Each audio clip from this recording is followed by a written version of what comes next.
This morning is very serious.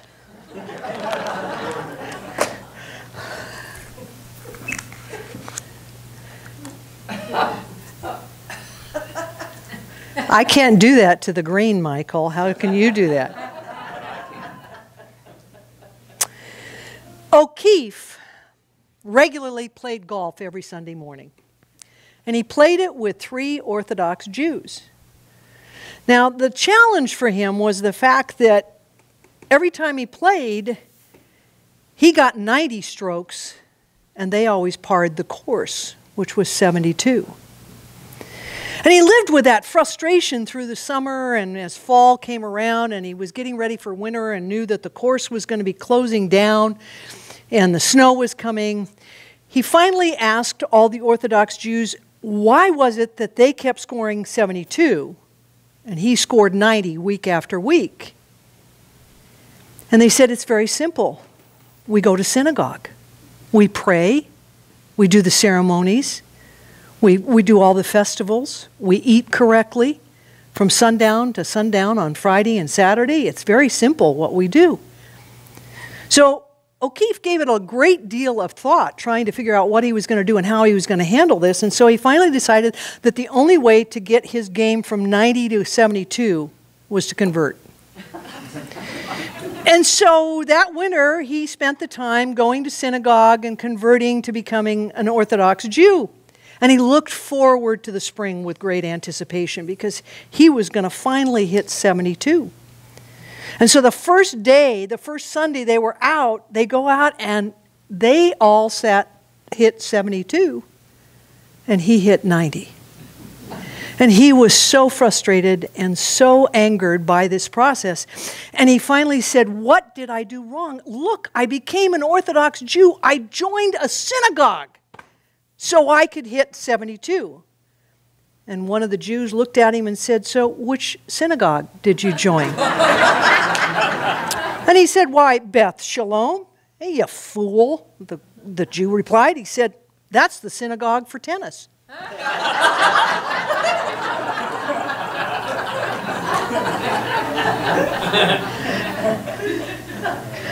What O'Keefe didn't understand was the game of golf is really about 6 inches.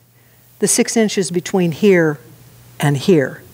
It's what's between your ears that really matters. It's not your physical skills. Of course, your physical skills help a little bit. Trust me, I know. But indeed, the greatest kingdom that is located within you is your mind. Or another way of looking at it is this is the cause and effect aspect of our spirituality.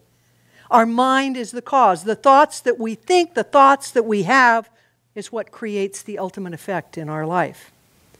Now, trust me, if I doubt myself in my swing, my ball will not go very far. It'll end up in the sand trap, it'll end up in the water, or it'll just kind of dribble right on down about 20 feet away from the tee box with total frustration for me. And of course, most recently, I never saw a tree that I couldn't hit. It can be easy to get upset at this game, especially after you've spent a fortune on equipment and lessons and the time you've devoted to improving. You know, but I have to stop and think that when I hit a bad shot and then I get really upset about it, pound my club into the dirt, I'm just like anyone else. We all want to be perfect. And so I have to stop and I have to say to myself, when I miss a shot, it's all up here. Look at the beautiful day you're having. I'm grateful to be with the people that I want to be with. And I close my eyes and I stop and I come back to that place of center and I take a deep, deep breath. You see, that's what gives me the strength to break my club.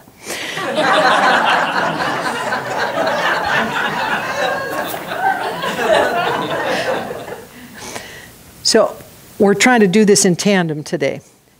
Because how many of you play golf? How many? Oh, I got a few of you at least. Well, I want to make sure that everybody understands some of the terms that I'm using today. So we've got par, birdie, fairway, greens, woods, and putter. So par is what the experts who create the course originally when they create it Par is what the experts say that you should be able to play on this course. And most courses in America are 72. That's par. And each hole has a designated number also. It's 3, 4, or 5.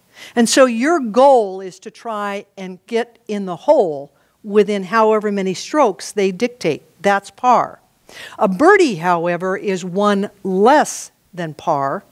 A bogey is one over par. Greens are the large little places up there at the top that you can see the flag, and that's where the hole is.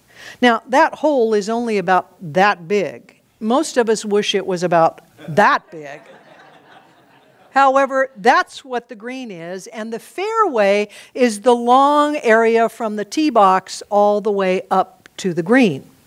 And then we have woods. Pardon me while I remove my quail. This is the big daddy of them all. This is the driver.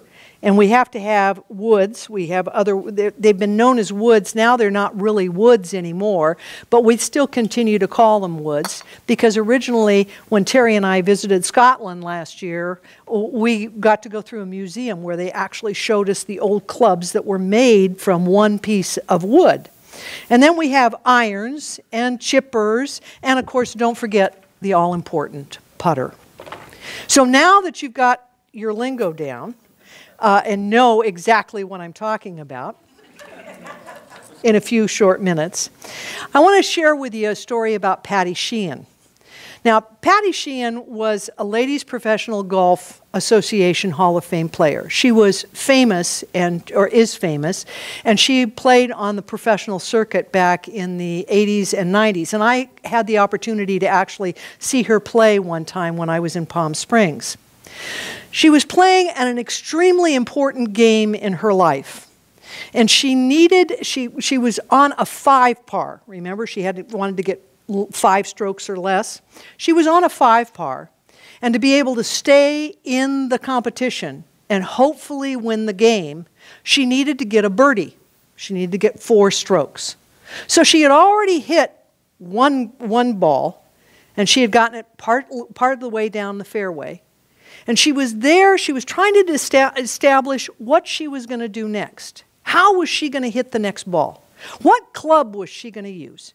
And so she went ahead and she picked her club, and lo and behold, when she bopped it, she topped it.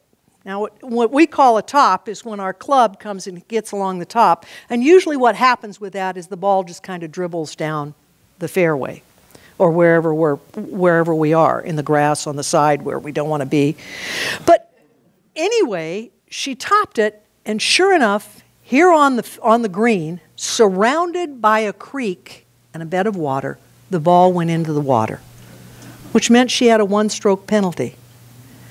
So all of a sudden, she was out of competition because she had just blown it. She wasn't going to be able to get that birdie. And so the commentator was really floored. Here was a woman who was a professional golfer, and she topped the ball. And so he did an instant slow-motion replay of what she had done.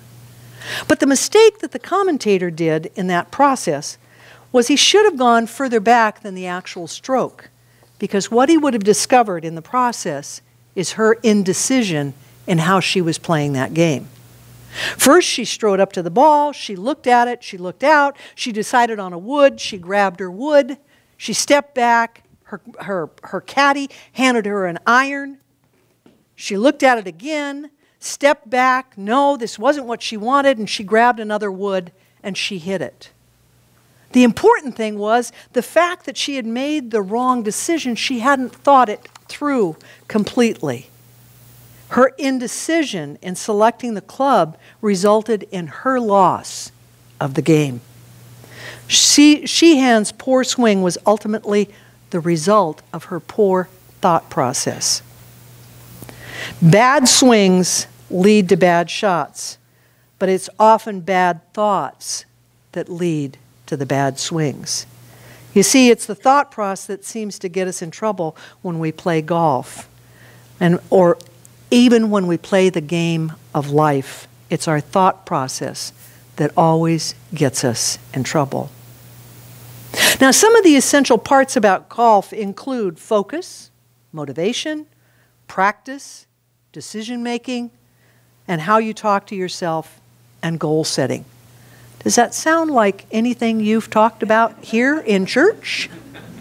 Now you know why the Jews went out on Sunday to play with O'Keefe. Let's explore some of the thought components today. Decide, commit, swing. It's as simple as all of that. I really wish it was. If it was, I'd be able to break 100. This, however, is what professional golfers tell us, that there's a think box and there's a play box. And when we're in the think box, we're in that analytical place. That's when we come back here and we look at what our target is down the road, and we stand here, we look over the ball and we decide, okay, it's 100 yards. What's my normal 100 yards club? Is it an iron? Is it a wood? What do I need? Is it uphill or is it downhill? Because if it's uphill, I need a greater club. If it's downhill, I need a lesser club. How's the wind going? What's the weather like? Is it damp? Because that may slow the ball down. These are all things that we have to look at when we're making that decision. And of course, when we're in the think box, we're in our analytical left-hand brain.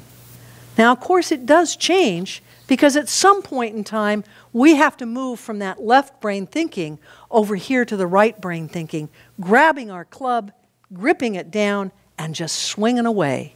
Or as they always used to say by the Nikes, just do it. That used to be their theme.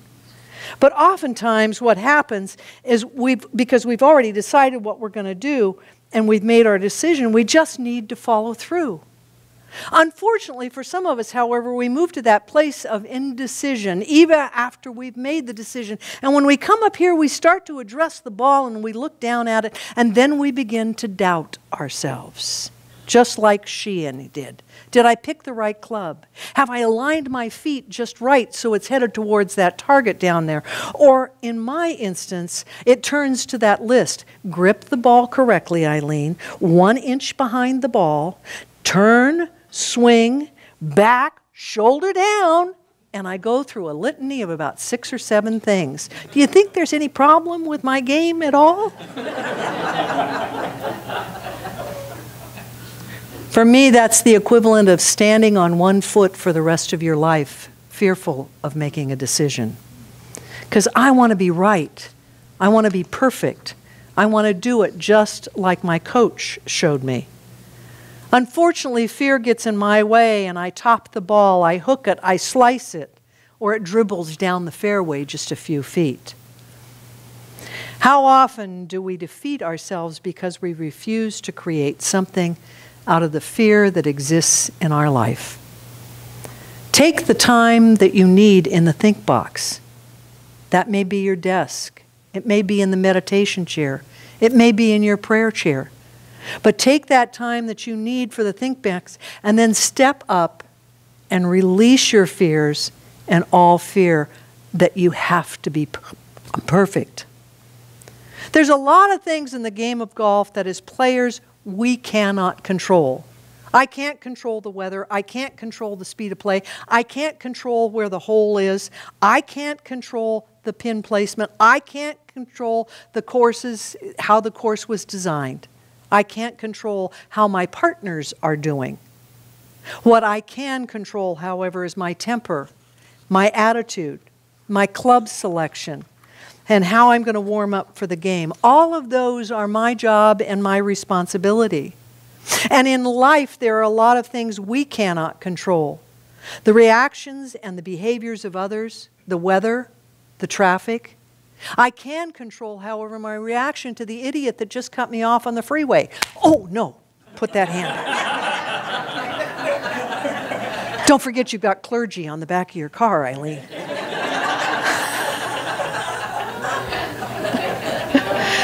All thoughts are totally in our control.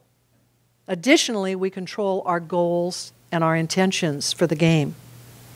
After a particularly bad day, a particularly awful round of golf, Robert decided that he wasn't going to go in and have a beer with his buddies at the clubhouse, but that he was going to go straight home.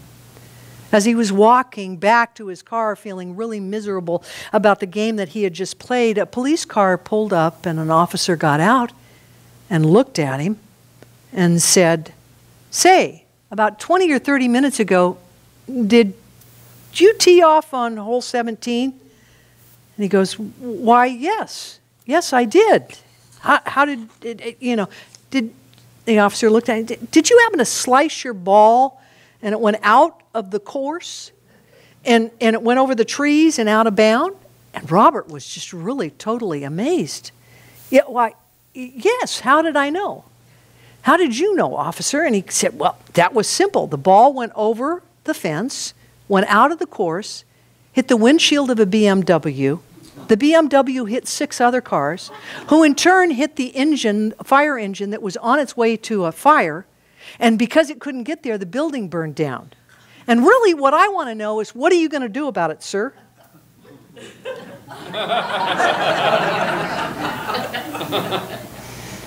Robert stood there and he thought for a few minutes. He said, "Well, I think what I'm going to do is shorten my stance, adjust my grip, and keep my head down more."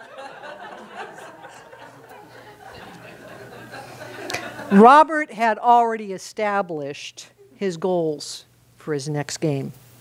And we all need goals and purposes in life for whatever we're going to do. I thought he was going to have a beer. No. We all need purposes and intentions, however. Might be beer for some. For me, I'm still trying to break 100 in the game. And goals give us purpose and direction. Intentions, however, help us focus on the present moment, what's happening for us right here, right now, and to remember our ultimate target.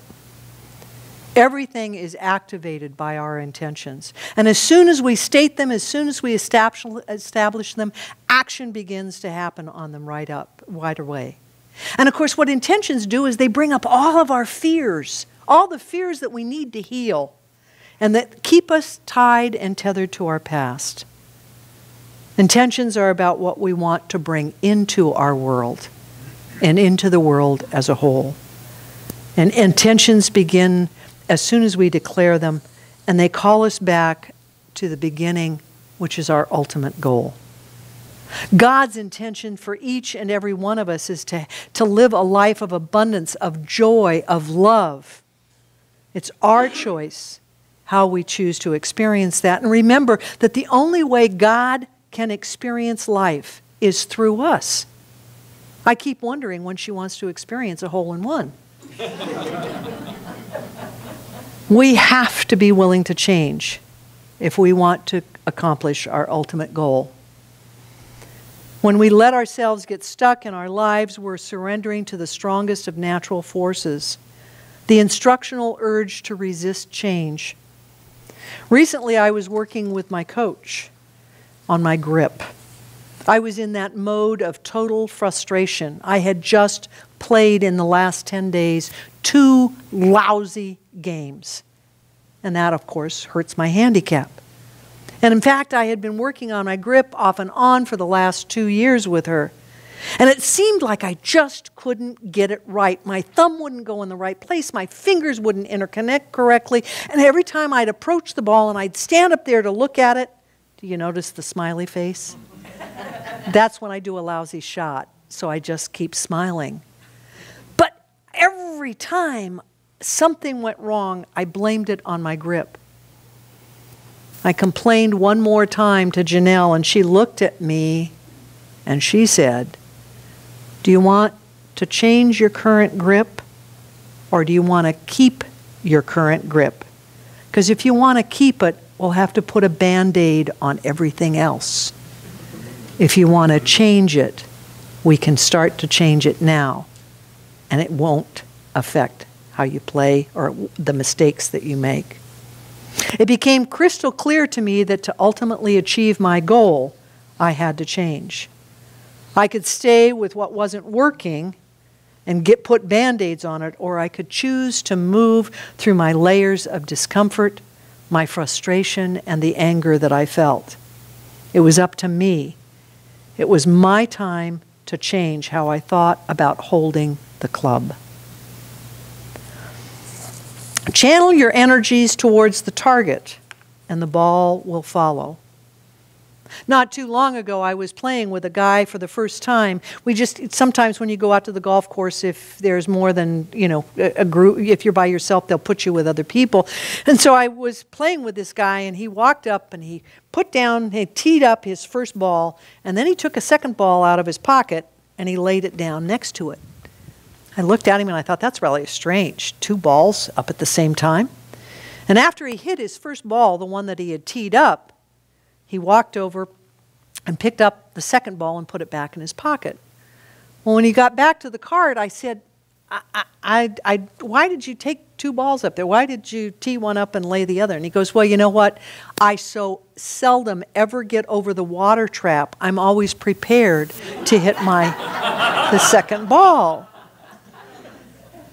The key, however, to this was the fact that he had set himself up for failure. He had already anticipated or projected that he was going to go into the water and that he would need that second ball that he had laid down on the ground, rather than anticipating that with his first ball, he was going to make it through. By focusing on the fairway, he would have made it. However, because he chose to focus on his failures more often than not, he hit into the water. So often we stay stuck in our past, and our thoughts must focus on the positive intentions and goals, not on what we haven't been able to do before. We must all have a target or something to focus on, something that's ahead of us in life to look towards. Ernest Holmes tells us in The Power of an Idea, we can change our thinking and by so doing enable the law, the invisible creative force, to act for us in an affirmative manner, affirmative rather than negative. Remember, the game is simple. The ball doesn't move, it simply sits and waits for you. If you haven't seen the movie Bagger Vance, take a look at it. It really is all about religious science. It's positive movements forward. Golf is a game where our intention is to get the ball into the hole with the least amount of strokes possible. And our goal is to keep improving so that ultimately in life we par the whole entire course. The only way that we can do that, however, is to take action by hitting the ball. And the only way we can hit the ball is to mentally focus through our thought process in a positive and affirmative way. Emma Curtis Hopkins states in the Scientific Mental Practices, all accomplishments are given under the power of thought. So just what is your target? What is your goal in life today? How long have you been sitting in the think box rather than moving to the play box? Are you ready to make a step forward? Are you ready to pick your driver and hit ahead? Are you ready to place your energy on the target that you have chosen? In golf, every shot has to have a purpose.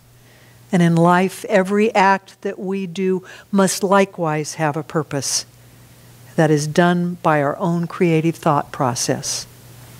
What will you do today to begin your next game? This is the truth in my life, and this is the truth in yours, and so it is.